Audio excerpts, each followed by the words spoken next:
The most commented question whenever I post a video about Midnight Sun is, should I read this book? Actually, the most commented question is this real? This can't be real. It is real! But should you read it?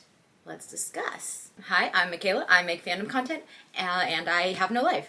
I don't know why I felt the need to add that last part. Why did I just say that?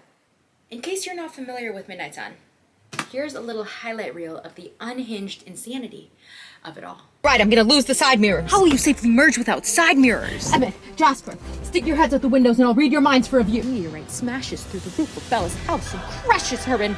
Take down the girl first, but then her blood would get cold while I take down the rest of them. Cold food is gross. Midnight Sun is Twilight, but from Edward's perspective instead of Bella's. The best way to describe it is that it's 658 pages of Edward having a continuous and never-ending mental breakdown.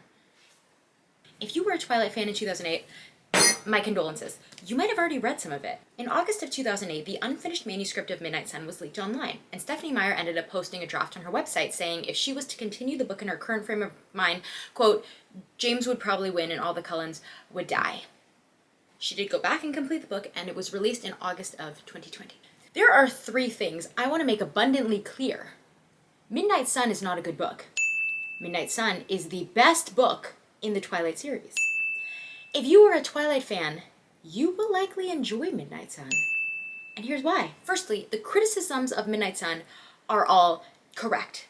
One review called it chronically overwritten and under-edited, which was an accurate assessment. But there's something that happens in the massively overwritten and under-edited pages of text, and that is character development. It almost feels like Stephenie Meyer went back and read her own series and said, maybe I should have given these characters some personality. Too bad it's too late. What if I just rewrite the first book? Nah, but what if? I've read the Twilight series once a year, sometimes twice a year since 2008. No, I'm not mentally stable, thanks for asking. The problem with Bella in Twilight is that she doesn't feel like a real person, which in some ways is a deliberate and intelligent choice to make. Twilight's popularity can largely be attributed to how much of a self-insert character Bella is. Anyone can put themselves in her shoes because she's nobody. But while that might make for a popular book, it doesn't make for an interesting character. Midnight Sun, dare I say it, makes Bella interesting. We learn a lot of little things, like that one of her favorite movies is The Empire Strikes Back. Girl might not have good taste in men, but she has good taste in Star Wars, which I can respect. Midnight Sun really gives you an idea of how having to be the parent growing up really shaped who Bella is. Yes, Bella has lots of mommy and daddy issues. One quote that really stuck out to me was, her dreams all had clipped wings, not like those of a usual teenager off to conquer the world, obviously a product of facing realities long before she should have had to. This character depth ultimately makes Twilight a better story because it really expands on how the tragedy of Bella's upbringing made it so she can't fit in with her peers or into the human world in general, and gives more context to her finding home and belonging in the supernatural world and finding love with someone who also doesn't fit into the human world. I want to be clear, I'm not trying to rebrand Twilight as some great piece of feminist romance literature, okay? In this book, Edward oils her windows so he can sneak into her room and watch her sleep without her consent. But we don't have time to unpack all that. Another important thing it does is that it makes the characters more likable. Twilight by nature is a selfish story. There's no grander scheme of things that the characters are fighting for. And this is why it's not surprising that Breaking Dawn does not end with them overthrowing the Volturi and improving vampire society. It's about the happiness of Bella and Edward in their family, and that's it. Once her baby's safe, Bella's like, all right, stay safe, y'all. I'm done here. The reason you root for Bella and Edward's happiness in Twilight is because you see yourself as Bella, and you want to end up happy. You want to end up with a hot man. Don't lie. We all thought that in middle school. But Bella's selflessness and Edward's goodness comes through so much more strongly in Midnight Sun that you can't help but root for their happiness. Here's my favorite quote about Bella from Midnight Sun. Never stepping out of her quiet comfort zone except for someone else's perceived need. Changing the subject whenever her circle of human friends grew too cruel to one another, thanking a teacher for their lesson if that teacher seemed down. Through all these little things, I was able to add the most important quality to my list. As simple as it was rare, Bella was good. Edward, too, became significantly more likable in Midnight Sun.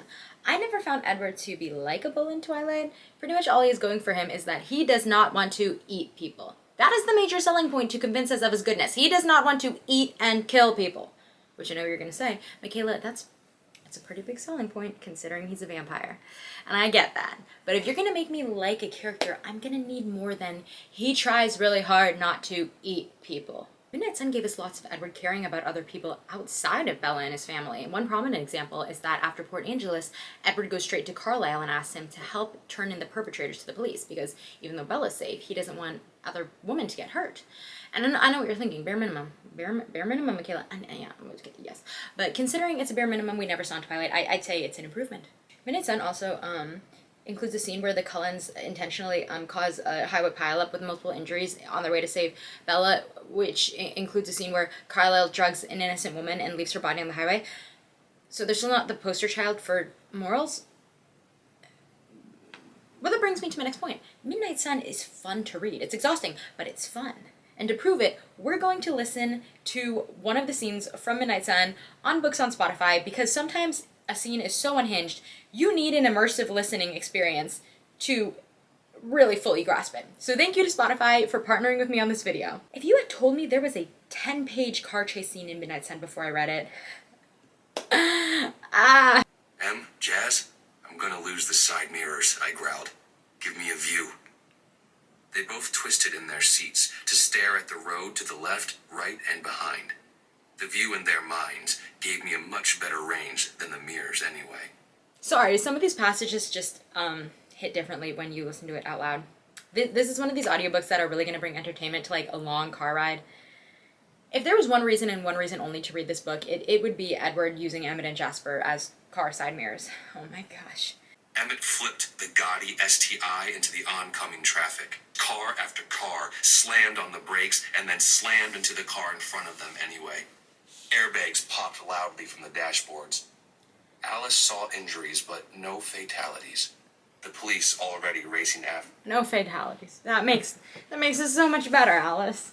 Spotify Premium now includes audiobooks, so you can access over 200,000 titles, including Midnight Sun, of course. That's right. You can now listen to the Cullens cause a 7-car pileup on Books on Spotify with your premium subscription, which is truly the best news. It felt like our minds were bound together into one perfectly focused organism, greater than the sum of its parts. This scene gives you such a good idea for how unstoppable the Cullens are when they're working together and why the Volturi is so afraid of them, which is something I never understood in the original series. And you get to hear Edward hyperfixate on car engine models, which is... I think the most interesting parts of Midnight Sun are the parts where you get to see the Cullens interacting with each other. And that brings me to my last point. I hate to say it, but Twilight has always been a story about the two least interesting characters in the universe. You're telling me you write characters like Carlisle and Alice and Rosalie, but the main character is Edward I put oil on girls' windows Cullen? The best thing about Midnight Sun is that it gives us what I think we all wanted from Twilight, and that is quirky Cullen-found family dynamics.